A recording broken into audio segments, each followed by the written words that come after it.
Ya. Selamat pagi. Assalamualaikum warahmatullahi wabarakatuh. Waalaikumsalam. Waalaikumsalam. Salam. Sebelumnya, kami dari kelompok 4 izin untuk mempresentasikan hasil dari PPT kami yang berjudul U- Uji Kepekaan Antibiotik, Analisis Dua Skenario Klinis. Selanjutnya, oke, jadi sebelum kita memulai presentasi, lebih baik kita perkenalan dulu ya, karena tak kenal maka tak sayang.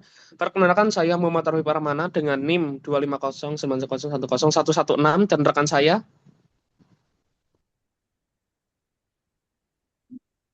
Beda Ya. nih, dari 09. Dengan lima Tambara dengan yang akhir 002. Saya Sultan Rafidi Susanto dengan 5032. Saya Muhammad Adi Pratama dengan 5 akhir 010.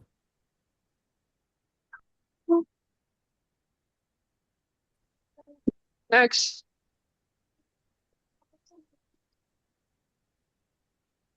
Oke, jadi infeksi saluran kemih oleh Escherichia coli. Nah, hasil kultur urin yang menunjukkan pertumbuhan Escherichia coli itu harus segera dilakukan dengan uji kepekaan antibiotik. Hal itu dikarenakan terapi empiris saja tidak cukup. Hal ini sesuai dengan penelitian Rosana et al. 2023 yang membuktikan bahwa ESBL producing E. coli merupakan bakteri multidrug resistant atau MDR yang paling sering ditemukan pada kasus ISK. Sehingga pilihan antibiotik yang efektif menjadi sangat terbatas jika tidak didasarkan pada pola kepekaan isolat pasien secara individual. Next. Nah, alasan pemilihan E. coli itu karena pada kasus ISK, SBL producing E. coli dilaporkan sebagai bakteri MDR tersering pada pasien rawat inap dan rawat jalan di area Jakarta sampai Tangerang. Sehingga uji kepekaan diperlukan agar terapi yang dilakukan memiliki dasar yang kuat sesuai bukti ilmiah. Hal itu sesuai dengan pernyataan Rosana et al. 2023. Nah, sampel skenario ISK diambil dari clean catch midstream urin, bukan dari luka, karena fokus klinisnya adalah infeksi saluran kemih. Secara karakteristik, E. coli itu adalah bakteri gram negatif berbentuk batang yang memiliki flagela atau rambut halus dan dapat bersifat motil atau non-motil. Tetapi pemilihan bakteri pada skenario ini didasarkan pada relevansi klinis ISK, bukan semata motilitasnya. X.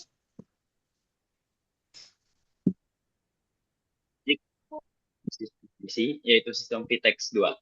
Nah, sebelumnya akan dilakukan standarisasi suspensi. Suspensi bakteri akan distandarkan pada kekeruhan 0,5 McFarland. Sebelum pengujian untuk memastikan konsentrasi inokulum yang konsisten dan juga reproducible.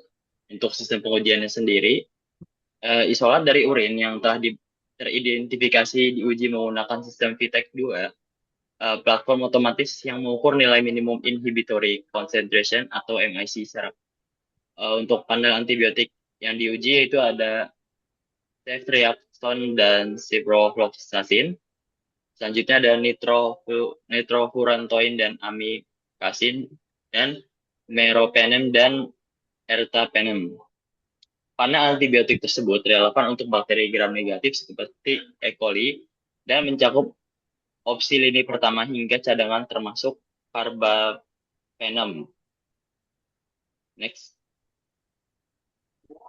Nah, untuk alasan memilih media dan metode VTEX 2 atau MIC, yaitu pada skenario ISK, urin dienekolasi pada blot agar dan McConkey agar.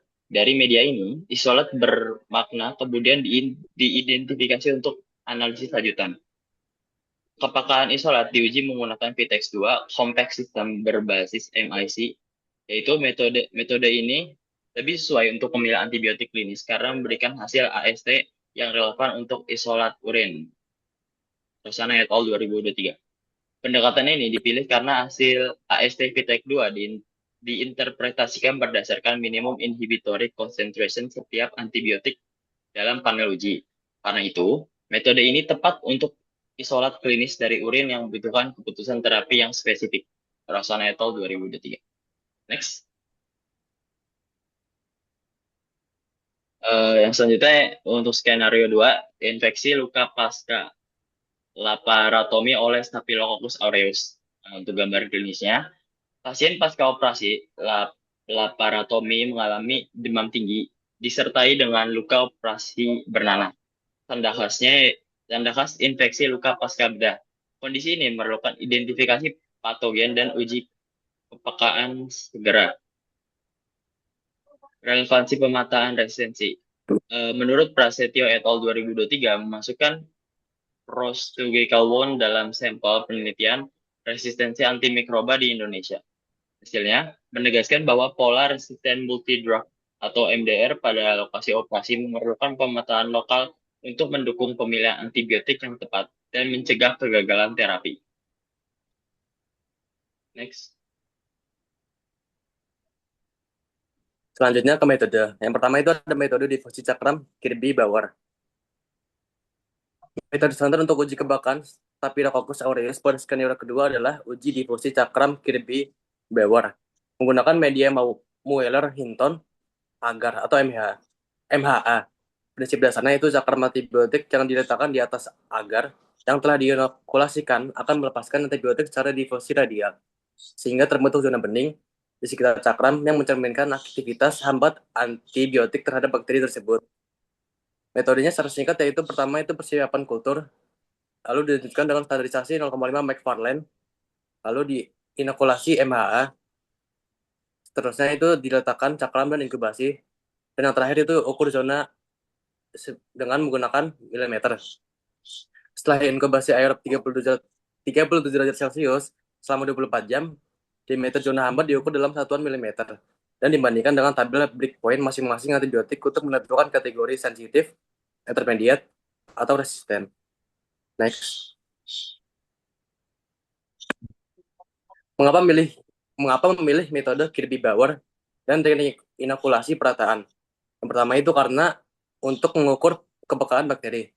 Metode divisi cakram Kirby-Bauer sangat sesuai karena secara visual menunjukkan aktivitas hambat antibiotik melalui zona bening yang terbentuk di sekitar cakram. Nah, kemudian diukur untuk menentukan kepekaan bakteri sesuai dengan Marliana et al. 2022. Lalu yang kedua, media Mueller-Hinton agar atau MHA. MHA adalah standar emas yang direkomendasikan karena konsistensi dan reproduktibilitasnya yang tinggi dalam mendukung pertumbuhan bakteri aerob dan fakultatif anaerob, serta tidak mengganggu difusi antibiotik. Lalu yang ketiga ada inokulasi perataan atau spread. Teknik ini memastikan distribusi bakteri secara merata di seluruh permukaan agar. Ini krusial agar zona hambat yang terbentuk merefleksikan efektivitas antibiotik secara akurat, tanpa bias dan distribusi bakteri yang tidak homogen. Next.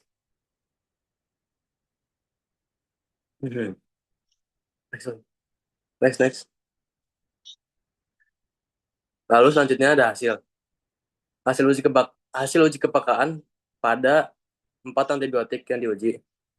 Berikut adalah hasil pengukuran diameter zona hambat pada isolat Staphylococcus aureus dari skenario pasca laparotomi dibandingkan dengan kriteria breakpoint. Yang pertama ada antibiotik ciprofloxacin dengan hasil 24 mm dengan batas S-nya yaitu di atas lebih dari 21 atau sama dengan 21. Batas I-nya itu sebesar 16-20 mm dengan kategori sensitif. Lalu selanjutnya ada antibiotik chloramphenicol dengan hasil 22 mm dengan batas S-nya itu di atas 18 atau sama dengan 18 mm dengan batas I-nya itu 13-17 mm. Dikategorikan yaitu sensitif. Lalu selanjutnya ada Ceftriaxone dengan hasil 18 mm dengan batas S-nya itu lebih atau sama dengan 22 mm dan batas I-nya itu tidak bisa didefinisikan. Yang berarti kategorinya resisten. Lalu selanjutnya ada antibiotik amoxicillin dengan hasilnya itu 12 mm dengan batas S-nya itu tidak diketahui dan batas I juga tidak diketahui, yang berarti kategorinya tidak dapat dinilai. Next. Oke, selanjutnya ada analisis per antibiotik. Yang pertama, ciprofloxacin dengan diameter 24 mm, kategori sensitif. Batas sensitif lebih sama dengan 21 mm. Hasil 24 mm melampaui threshold, sehingga isolat S. aureus dinyatakan sensitif Ciprofloxacin merupakan kandidat terapi yang didukung data in vitro. Lalu yang kedua, chloramphenicol dengan diameter di zona hambar 22 mm, kategori sensitif. Batas sensitif lebih sama dengan 18 mm, nilai 22 mm berada di atas ambang batas, sehingga isolat diinterpretasikan sensitif. Chloramphenicol dapat menjadi alternatif terapi dengan pertimbangan profil toksisitasnya. Lalu yang ketiga ada ceftriaxone dengan diameter 18 mm, kategori resisten. Batas sensitif lebih sama dengan 22 mm pada tabel Hussman et al. Hasil 18 mm tidak memenuhi threshold, sehingga isolat dinyatakan resisten. Penggunaan cetralaxone pada kasus ini tidak didukung oleh data kepekaan in vitro. Lalu yang keempat ada amoxicillin dengan diameter zona hambar 12 mm yang dikategorikan tidak dapat dikategorikan. Amoxicillin tidak tercantum dalam tabel breakpoint Hussman et al. Sehingga kategori S atau R atau I tidak dapat diterapkan dari sumber tersebut. Diperlukan acuan breakpoint spesifik, misalnya CLSI atau EUCAS untuk amoxicillin terhadap S. aureus. Next. Next, Bang. Jadi, sebelumnya, yuk. Kesimpulannya interpretatif, yaitu rekomendasi terapi didukung data ciprofloxacin 24 mm dan chloramphenicol 22 mm masuk kategori sensitif, yang merupakan pilihan terapi yang secara in vitro aktif terhadap isolat S. aureus pasca laparotomi ini. Yang tidak didukung data itu ceftriaxone 18 mm berada dalam kategori resisten berdasarkan breakpoint yang digunakan. Penggunaan ceftriaxone pada kasus ini beresiko kegagalan terapi dan tidak direkomendasikan. Yang perlu dikonfirmasi yaitu amoxicillin dengan itu 12 mm karena breakpoint spesifik untuk S. aureus tidak tersedia dalam tabel referensi dan diperlukan acuan CLSI atau EUCAS terbaru.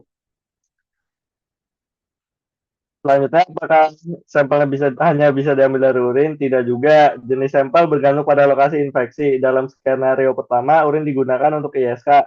Sedangkan dalam skenario kedua, swab luka digunakan untuk infeksi luka pasca operasi. Dalam kasus infeksi luka, sampel dapat berasal dari luka bakar, luka pasca operasi, atau infeksi jaringan superfisial atau lunak. Sehingga tidak hanya urin yang dapat digunakan untuk pemeriksaan mikrobiologi klinis.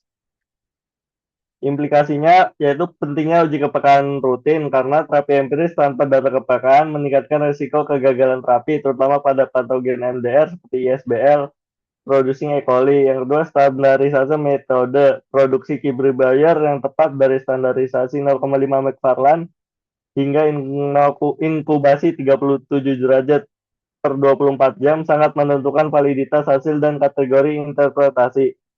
Selanjutnya ada pemilihan referensi breakpoint.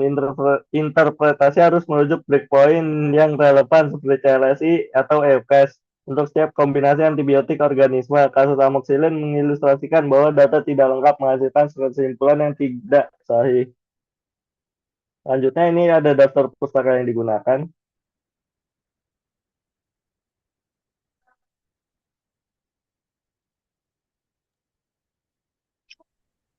Sekian presentasi yang dapat kelompok 4 sampaikan.